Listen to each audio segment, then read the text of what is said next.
In today's video lesson, we're going to learn about percent yield and how we can figure out percent yield from our actual yield and the theoretical yield.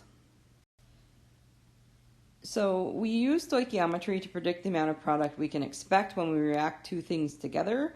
However, we don't often obtain 100% yield. And if we do, that might not even be an accurate yield because there may have been some errors conducted along the way. So some of the reasons why you wouldn't get 100% yield would be human error. Perhaps you didn't measure precisely. You might have lost some product when you stirred your materials and then some of that product stuck to your stir rod. You could also have competing reactions. So maybe there are some reactions that take place when you heat it at the wrong temperature, so then you produce different product than you were expecting. You could also have impure reactants and other sources of error.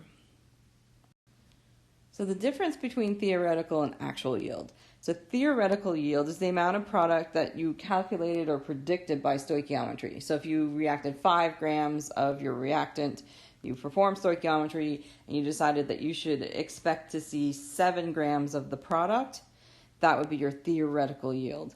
Your actual yield is the amount of product that was obtained in the reaction. So after you performed the chemical reaction, you measured your actual yield, and that would be your actual yield. And then percent yield is found by dividing your actual yield by the theoretical yield and multiplying by 100. So we'll work through an example to see how you would find your percent yield. So first you would find your theoretical yield. So in our example, it says a chemist heated calcium carbonate and produced calcium oxide and carbon dioxide. How many grams of calcium oxide should be made from 12.4 grams of calcium carbonate?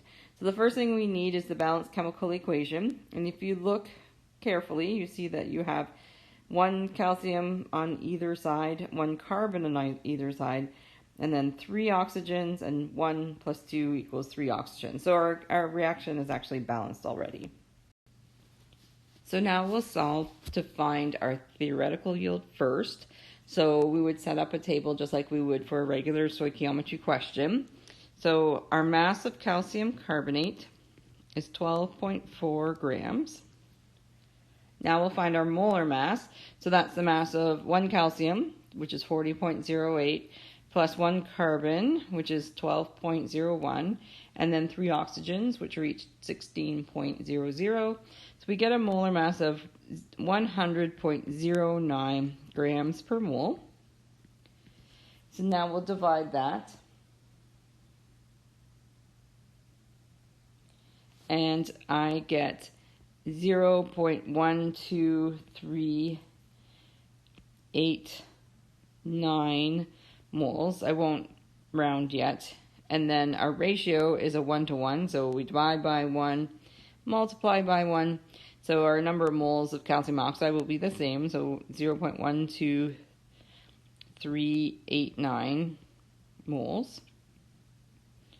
And now we'll multiply that by the molar mass. So the molar mass is 40.08 plus 16.00, so 56.08.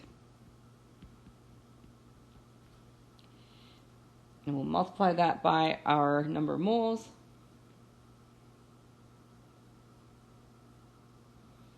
And I get a mass of 6.95 grams. So this is our theoretical yield.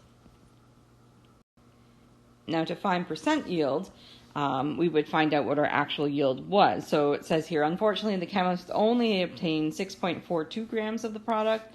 What is his percent yield? So percent yield